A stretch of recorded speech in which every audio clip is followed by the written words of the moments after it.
where we cultivate our collective wisdom, nurture creativity, and spread learning. My name is Martha Cinader, and this is Listen and Be Heard. On zone, Mr. Sekou Sundiata.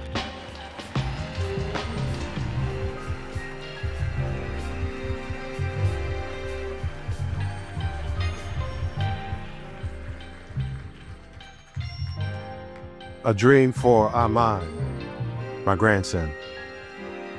I'm talking to a boy who is trying to master the art of staying awake, balancing the hard facts of daily living against a smooth, cloudless mind in the making. I can tell by the way he suddenly laughs in his sleep, and signifies his descent into the kingdom of myth, where the world is forming behind his eyes. He points at me and calls me bird, snow, rain.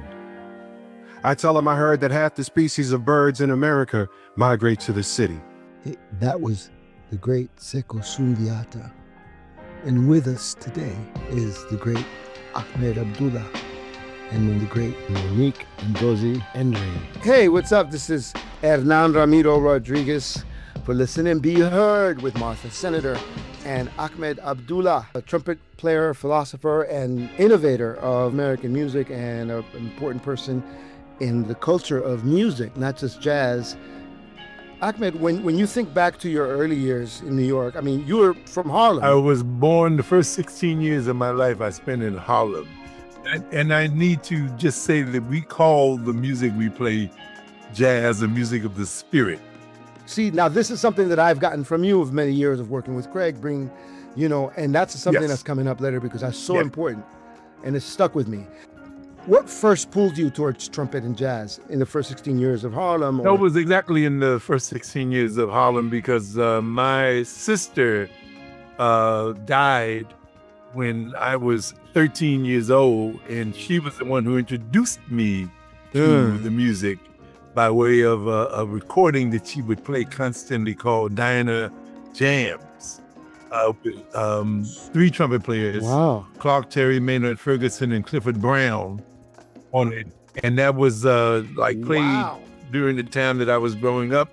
She left the planet in 1961, and the only way I knew to deal with her leaving the planet was to pick up a trumpet. So my whole life has been in celebration of my big sister. Wow, that's beautiful. That's amazing. Yeah. How are you feeling about the music and the scene currently? I think that we're in a very, very strange place as far as the music is concerned. A number of the people who were innovators as far as this music is concerned have left the planet. And so we're left with mismatch of people who are trying to define what the music is all about. I think we're somewhere in between going forward and in stagnation. So I think that that's where we are. The condition that we are in socially and politically resonates with the cultural statement. For people who know your name from Sun Ra, how would you describe who you are as an artist in your own words, if they only know you from Sun Ra, like when it came to that period? What I'm asking is, how was your experience? I know that Craig has his experience, and I always find it that it was very moving for artists to have played with him. I know I met John Gilmore and I took some lessons, and it's really important for people to understand because people are talking nowadays about Afrofuturism, but they don't understand the natural thing that was occurring along with the political environment, but also what was being said and what the genius of what was going on. And how would you describe who you are as an artist when it relates to him? I got a lot from him. I got an understanding that music was sacred, that you needed to be called to play music, that it was, in fact, a vocation.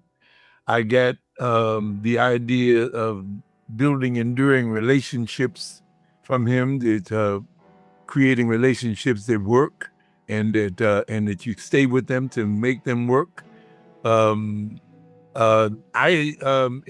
Interestingly enough, even though he wasn't a person who was a parent, he had us all as his children. So I got the idea that one should work with one's family very closely as a result of working with him, because he created a family with that band. So, I met Monique while I was working with him, and 1991, and we have been together since then. We've been together for 34 years, and we have raised our family. My two sons from another relationship, and our daughter. So the idea of building enduring relationships is something I got from him as well.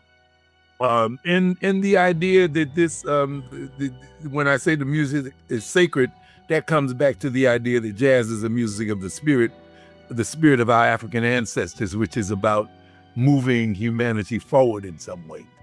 So I got an understanding of the practice that we do is the practice of the Buddhism of Nam-myoho Renge Kyo. And when he said that we are tone scientists. Right, that's it. And the most powerful tones I know are those tones, Nam-myoho Renge Kyo.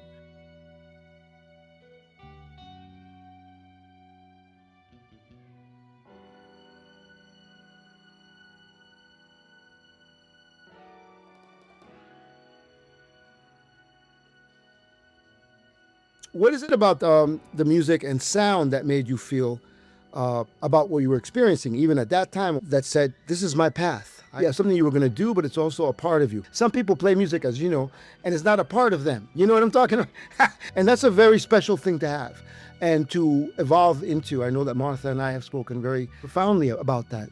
I'm Martha Cinader for Listen and Be Heard Network, and we're joined by Hernan Ramiro, my co-host and producer, and Ahmed Abdullah and his wife, Monique, Ngozi and Reed. But I wanted to just talk a little bit about what has brought us together today, which is the Greenhouse Creators Consortium, of which we are members, and you are a member as well, as the two of you as a not-for-profit group. If you could just tell us the name of the group and like your mission as a not-for-profit. Our group is called Open Fortress, and Open Fortress is something that we have been doing since we came together. In fact, when we were married, it was part of our wedding address, our Buddhist wedding address, that we should create an open fortress.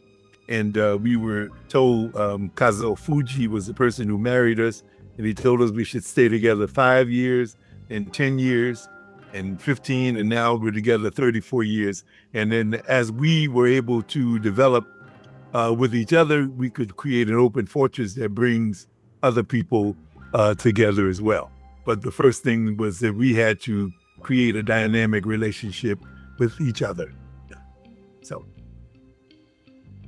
Absolutely. And an extension of that, from my point of view, seems to be Sister's Place, which you both have a history there. Maybe you could talk a little bit about what Sister's Place means to the community. Yes, absolutely. Sister's Place is part of the legacy that I got from working with Sun Ra, the idea of building institutions that are relevant to people of African descent.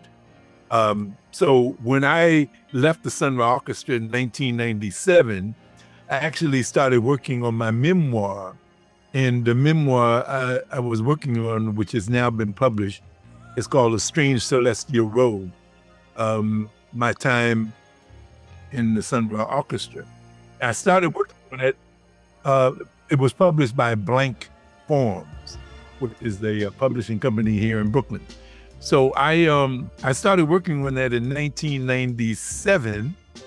I started, and as a result of working on it, I was asked to be the music director of Sister's Place by the founder of Sister's Place, whose name is Viola Plummer, and that was in 1998. And so I wound up being the music director there for from 1998 until 2023 when the book was published. So, and we're still, Monique and I are still working.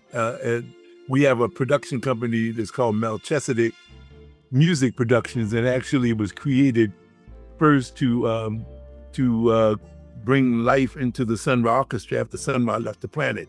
So we actually created Melchizedek Music Productions in 1995, after Sun Ra left the planet, John Gilmore was leading the band, and then Marshall Allen took over the leadership of the band, and we then formed the production company in 1995 to help Marshall move the band forward.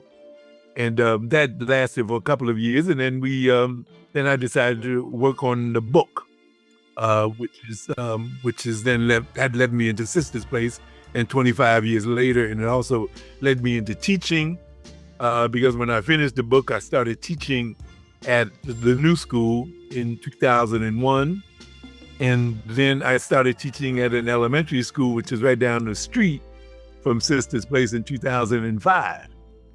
So those are the things. Oh, interesting. So you're both writers, actually, then. I want to bring Monique into the conversation.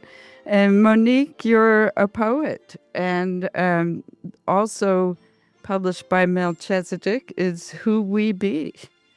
How did that, where's the origins of that book? I imagine they're intertwined with the story we've been hearing from Ahmed.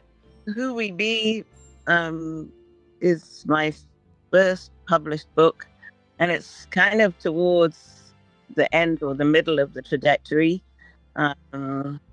because I had been reading and singing with the aspirants of our band, Dispersions of the Spirit of Ra, for I would say 32 of the 34 years that we've been together. But I felt that I wanted to polish my skills as a poet. I worked alongside Luis Reyes Rivera, who's known as the janitor of history and an excellent poet for many years in the band. But I also saw the fate of poets like Sekou Sundiata, whose work was excellent, but who had not as much poetry written down. Yes, I wanted to ask you, I wanted to talk about that a little bit, because you perform as well. So you're a storyteller. I think you make a point of that, making that point in your book. And so what to you is the relationship there between poetry and spoken word, like you said about Sekou Sundiata, and your approach to that? I'm not a huge fan of spoken word. I guess maybe as many people have difficulty with the term jazz, why we call it jazz and music spirit, because while the poetry is spontaneous and different in each time, there is a considerable amount of work, and I know this to be a fact with Sekou, that goes into the work before we produce or perform it. I think spoken word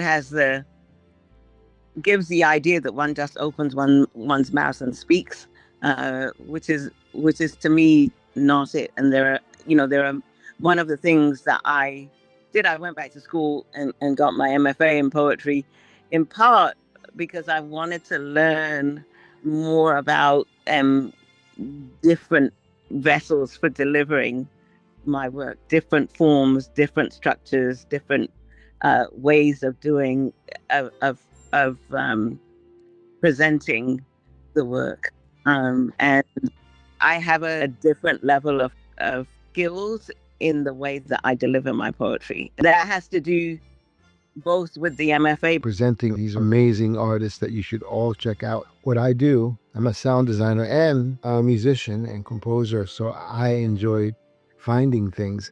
And one of the things that I found that I really enjoyed was a recording that I found online by Ahmed featuring Monique and a few other artists for work entitled Diaspora Dispersions of the Spirit of Ra. We will play an excerpt from that amazing work, and you'll hear Ahmed on trumpet. And I took an amazing poem, also recorded live, but at a different time and place, Times Square. Where else? Read by Monique, and it's called Stockpile. Ahmed and Monique are in the same tempo And this is the beauty and the great things that we as artists and musicians can do. No AI needed. 2 live performances put together. So I hope you enjoy it. I hope Ahmed and Monique enjoy it too. I think it's going to be a surprise for them as well. All right, enjoy. Peace. The stockpiling of desiccated plants on the death root of an obsessed tooth. The stockpiling of defoliants in the pine forest of the skull. The stockpiling of aerosols in the pink smoke of a human corpse. Stockpiles of Agent Orange, Agent Blue, Agent White, acids burning like the hot hoof of a racehorse on the tongue. Look at it. Through the antibodies of the body. Look through the multiple vaccines belching in the veins. Through the cross-infection of viruses stockpiled in the mouth. Through the benzene vapors shooting into the muscles of the stars. Through the gaseous bowels of the military fantasies. Through the white radiation of delirious dreams. Look, this stockpile marries that stockpile to mix and release a double stockpile of fissions exploding into the shadows of disappearing space. Global incapacitations, 0, and boom! This is the nuclear bleach of reality, the inflated sigh of edema, the filthy dampness in the scientific pants of a peace prize, the final stockpile of flesh dancing in the terrible whooping cough of the wind. And even if you think you have a shelter that can survive this stockpiling of communal graves, tell me, where are you going? With the sucked liver of mustard flint, the split breath of hydrogen fumes, the navel pit of invisible clams, the biological lung of human fleas, the carcinogenic bladder of sponges, words made of keloid scars, poems in the numb section of the chromosomes. Just where do you think you are going with that stockpile of contaminated stink? Listen, when I think of the tactile missiles plunging into the rancid goiters of the sun, the artillery shells of wiretapping snakes hissing and vomiting into the depths of a colorless sky, the accumulation of fried phosphoric pus gratified on the fragile first fierceness of the moon, the pestering warheads of death wings stockpiling feathers in the brain, and the mass media's lava of lies stockpiled in the plasma of the ears, and the stockpiling of foreign snap in the fluxes of the blood, and the stockpiling of shattered spines in the chromium suits under polyurethane sheets. I look at this stockpiling, at this rotting vegetation, and I make myself understand the target. That's why I say I'm into life. Preservation of life now. Revolutionary change now. Before the choking, before the panic, before the penetration of apathy rises up and spits fire into the toxic tears of this stockpile.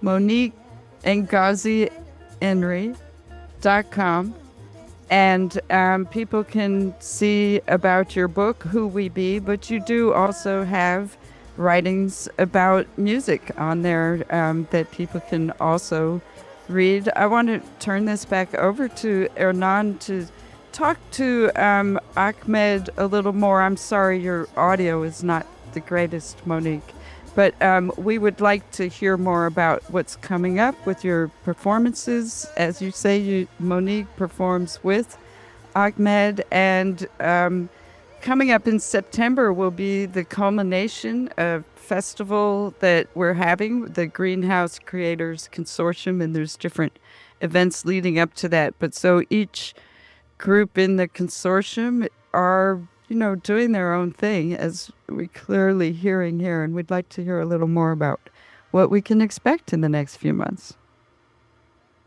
Yeah, yeah, I'm very excited about the idea that we are working together in this collective of 501c3s. It's something that I believe that we have been preparing for all along. The cooperative and collective format is something where you are able to draw lots of strength from the people who are working together, and then, no one person has all of the answers, but when you get a group of people working together who are focused on an ideal, you can get something that approximates, as close to perfection as we get on this planet. Yes, and it reminds me when I really enjoyed my visit to Sister's Place, and Ferran Uklaf was being featured that evening along with Hernan. And you were talking about the loft scene and celebrating that back in the, and I feel like it's a similar type of spirit that loft scene that you were so much a part of and celebrating was also a coming together of independent artists who were looking for alternative spaces and to make things happen on their own.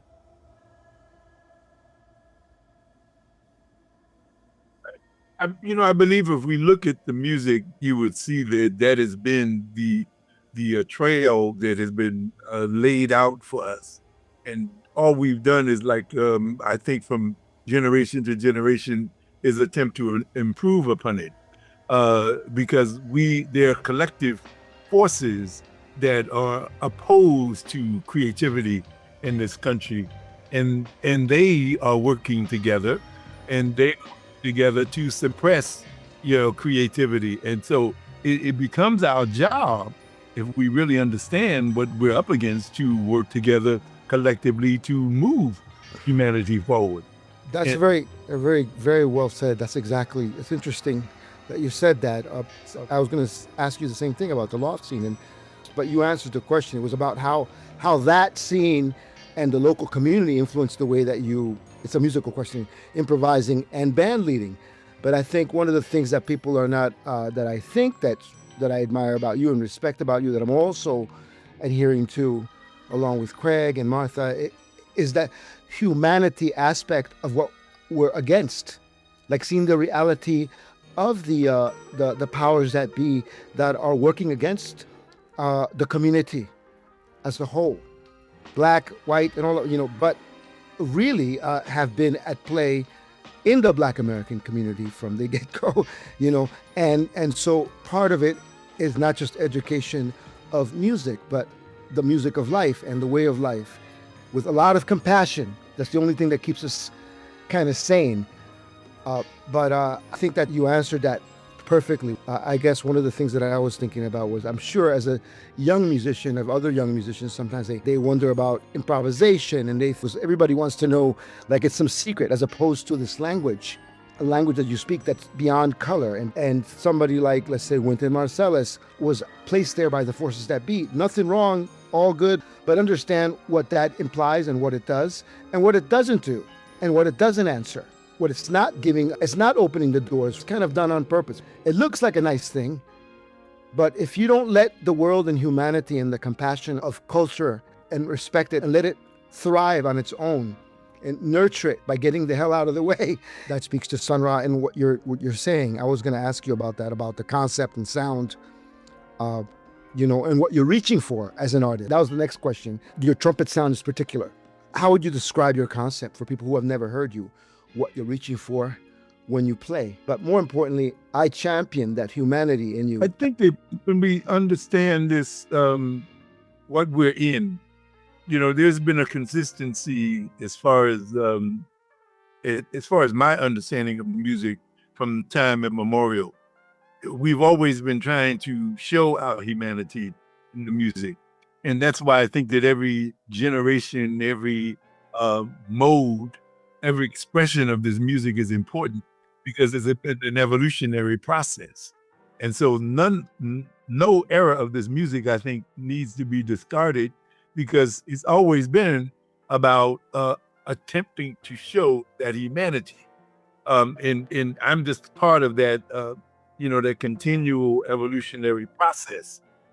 Because if you understand where we're at, we're in a place that has negated the humanity of African people and therefore negated the humanity of all people.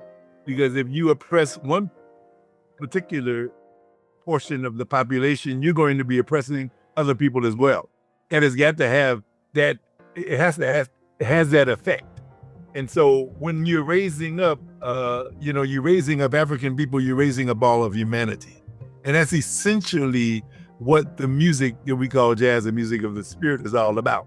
It's about raising humanity and letting people see the full humanity of us, the nakedness of us, and so we can then, and that relates to who you and she and her and him and everybody else is, For the musicians, because Hernan asked in particular about the trumpet, maybe you could talk a little more personally about how that does apply to your playing. Yeah, yes. Well, the same thing. My voice comes through my trumpet, and my voice also comes through the physical voice that I have.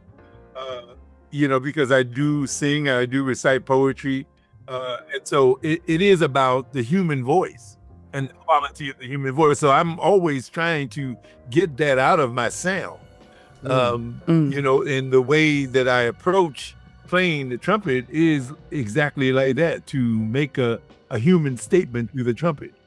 I wanted to say about Sister's Place that one of the things that is said is that culture is a weapon, and the interaction between the audience and the musicians is of a particular quality. You were talking about the loft movement, but usually, when people go in there on a Saturday night, they may be tired out, they may be, upset from the week. Generally speaking, we come out of Sister's Place on a joyous note. So the music lifts us to be able to go back out into the world and face another day.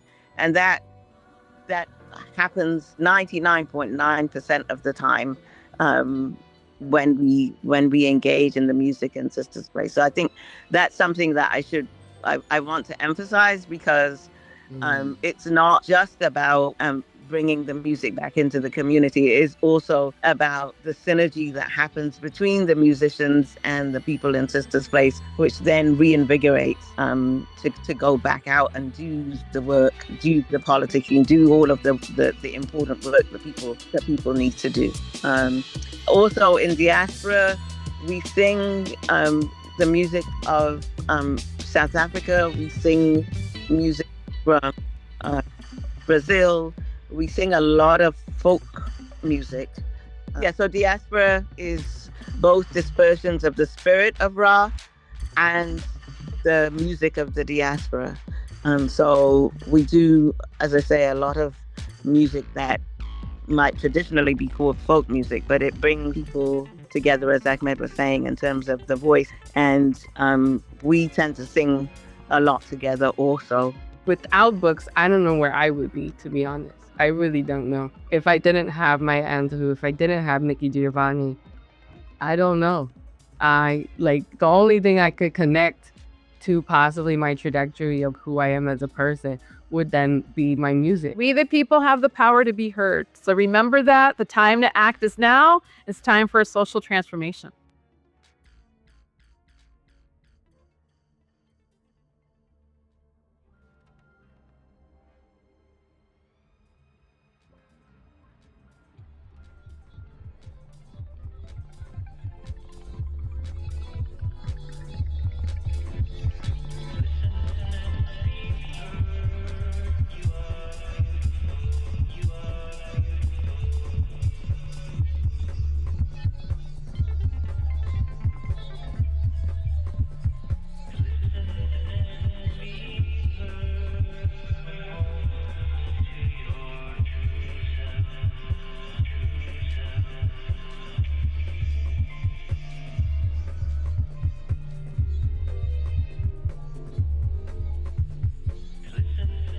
This is the Listen and Be Heard Hour. And so, when's the next time that Diaspora is appearing? That's a good question. I don't think we have anything on the horizon until September. September 19th, we'll be performing at Soapbox when the Greenhouse Creators Collective performs. Nothing has come up yet, so that will probably be our next performance. For the GCC Festival at Soapbox. There are things that are happening. I'm going to be playing at the Vision Festival later on this month with William Hooker and a group of other musicians. So we have things that we do on a regular basis. This series that we is coming to a close tomorrow. I was talking to Craig Harris about this yesterday, in fact, because Monique and I and Craig were at Juilliard in February when we heard this young trumpeter whose name is Mejidi Owusu playing the music of Sun Ra. He's a 20-year-old trumpeter, and he's from Ghana by way of London. And I talked to him right after he performed at Juilliard, and he's been playing at Smalls and Dizzy Gillespie's club, the club that they have at Lincoln Center.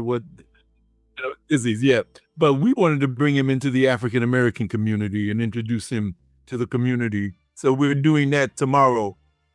And in the meantime, though, there are recordings, right? Well, besides putting out Monique's book of poetry, we've also recorded Jasper meets Afro Horn. We did this in 2019, Jazz and Music of the Spirit out of Sister's Place. And that is a recording that we did that represents what the latest reflection of what we've been doing over the last few years. And it is something that, as I said, we own. We put it out ourselves. And so it's Melchizedek Music Productions item like that. Yeah. Fabulous. Yeah. It's fantastic. That's, exactly. It's really a great conversation. We got to do more of these with you guys, man. I know that for you, like, obviously jazz and black music, there's a tradition, based that you understand and feel. And what do you think? How consciously do you think about the tradition versus pushing the new territory? There's something that's what people call new territory. I think you kind of answered that because it's about humanity, and that's an ever changing, and bringing the community together. Here's this young African trumpet player coming, and you're bringing him into this. So he is, even though he's playing the music of Sun Ra, because he's playing in a new time, it becomes alive. It's new. It's real. And so I guess that answers that question. Is there anything specifically of yours that you feel points to a clear statement of who you are musically right now? Any recording of yours that you've done that you've like, this is what I'm doing, or it hasn't happened yet? Good question. I would say that we need to have more artists telling their stories. One of the reasons that I wrote my book was that I thought that the story that was told about Sun Ra was inaccurate. Okay. It was one person's view, but it was from outside in. And I think that we have to do the inside out story. We have to tell our own stories. And so if we want to understand that this is a music that comes and is about the raising up humanity, we have to tell that story. Because I don't think anybody else is going to tell. One last question. What if you or Monique, both of you can answer this, if you could change one thing about how jazz history or our history is told or taught, what would you change? Monique, would you like to address that? Well, it's an old chestnut, but I'm always asking, where are the women and what were the women doing?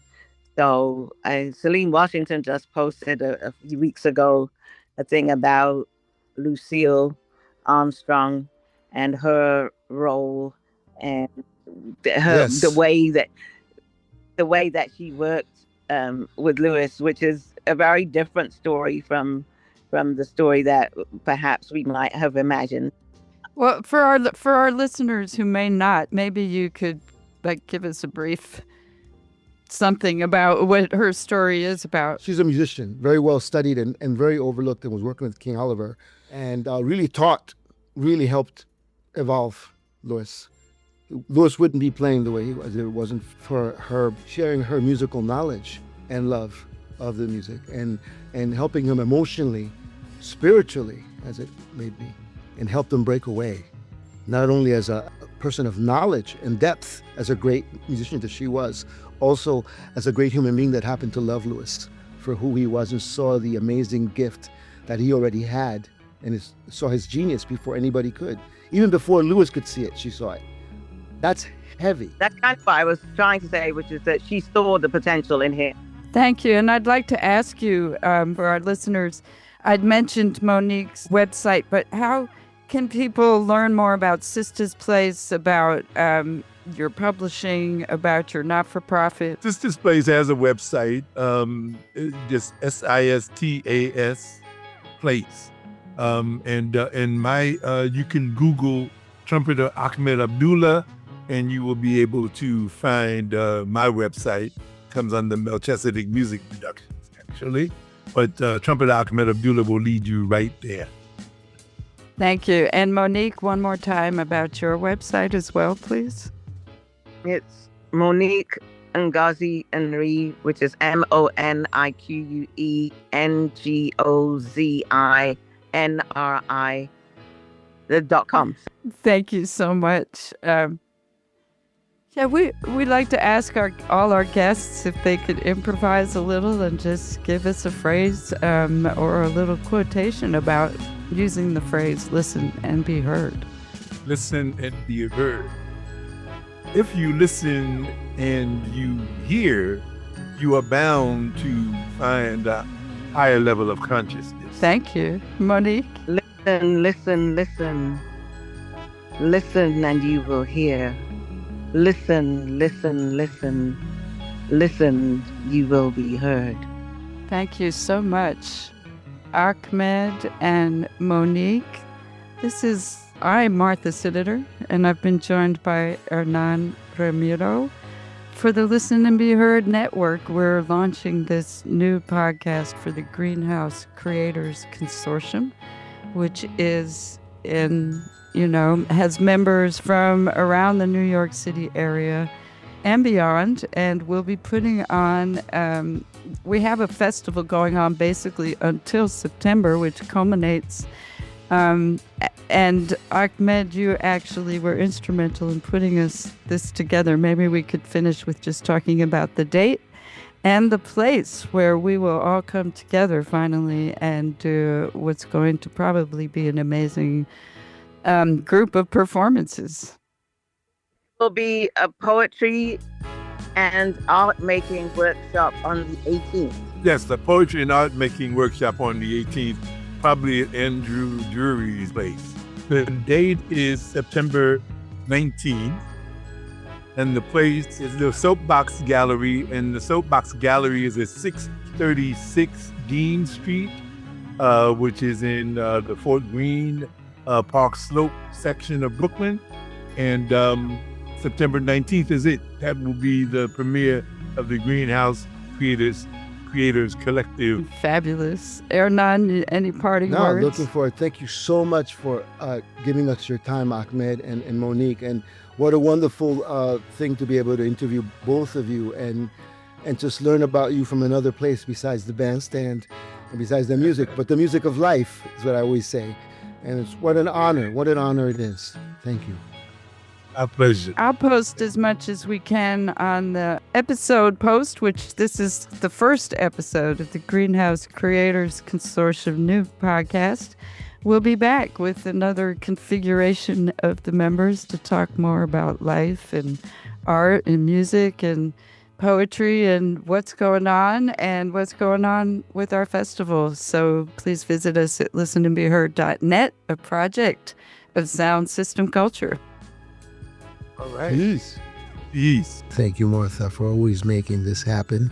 We're going to close off the show with a piece from Ahmed's memoirs, A Strange Celestial Road, My Time in the Sun Ra Orchestra, a very moving autobiography with readings by Monique and Ngozi and Ray. And it features Don Chapman on saxophone, Nobri Marius, George Gray on percussion, and of course, Monique and Ngozi and Ray. All right now, check it out. Thank you very much. And support Listen and Be Heard Network and Sound System Culture. The call never seems to come when I expect. But always comes when it's supposed to. This one came on a Sunday morning in April of 1975. I was in bed with Iyabode, who was pregnant with what would turn out to be our twin sons. She answered the phone. I'll never forget the incredulous way she handed it to me, as if the creator, him, herself, were on the other end. She whispered while cupping the phone with one hand, "Ahmed, it's Sun Ra." This was pretty amazing to me as well.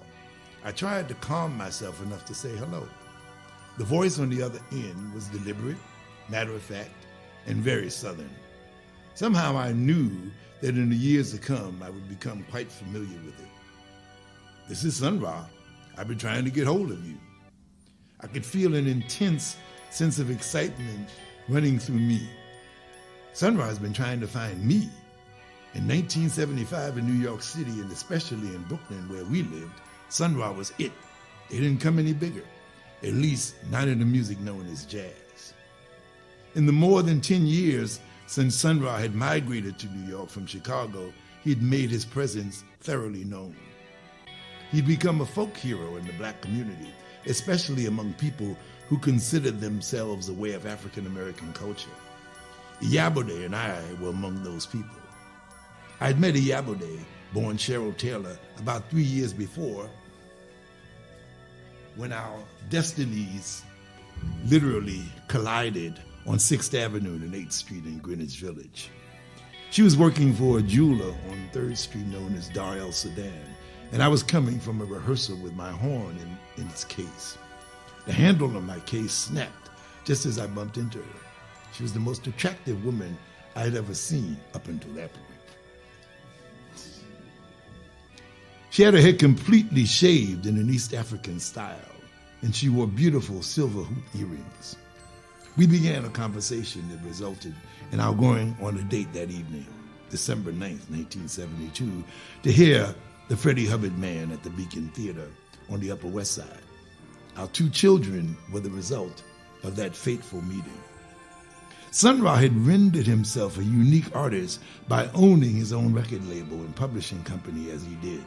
His independence was both an asset and a hindrance. The asset was that he played where he wanted, how he wanted, with and for whom he wanted. The hindrance was lack of recognition. So in the early 1970s, when Sonny, as he was called, and his business partner, Alton Abraham, had licensed ABC Paramount's Impulse Records to distribute several of their 1950s recordings, which up to that point had been modestly available, things began to change. Sun Ra was well on his way to becoming a major international star. By 1975, when I received the call, he was already there. When I hung up the phone on that Sunday in April, I immediately turned to face a person whose bright eyes revealed the same mixture of surprise and joy I was experiencing.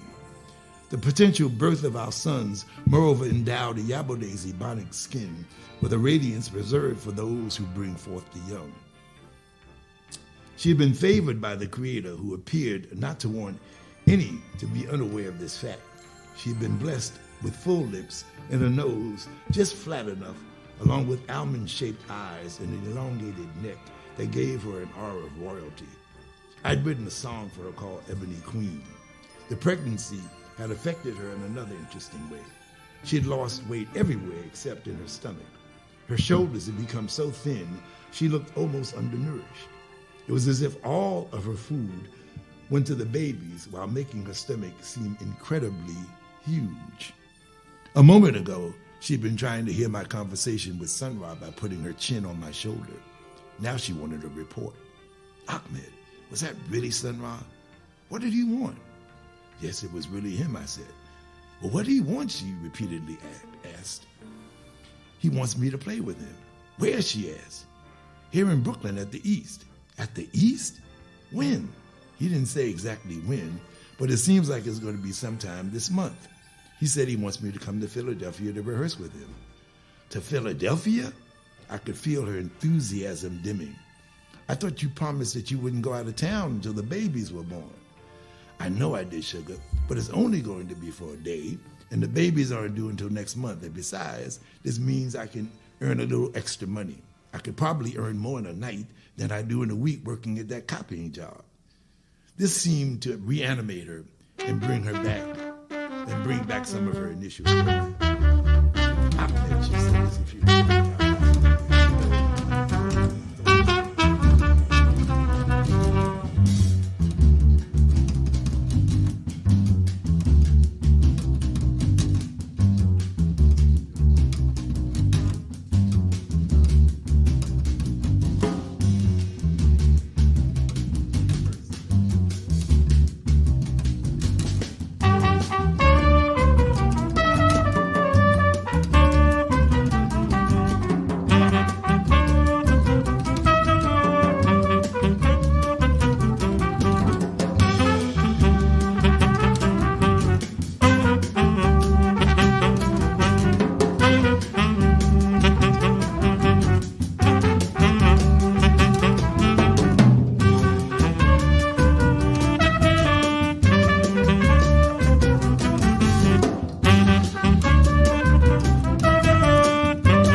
terra firma.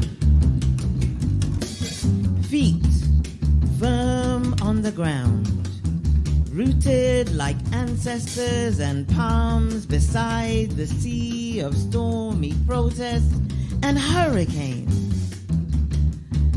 Land of mine and going home across fields where feet are blown to other lands. Terra firma. Firmer, solid, packed earth, free to walk on in spite of quakes and other low-line rumblings 5 fathoms down. Who walks with me on higher ground? Terra firma, who knows the certainty, free and unfree, free and unfree, clear yet not clear, truth yet not true. Terra firma, who walks with me on higher ground, who walks with me on higher ground.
concept of what it is and how it should grow.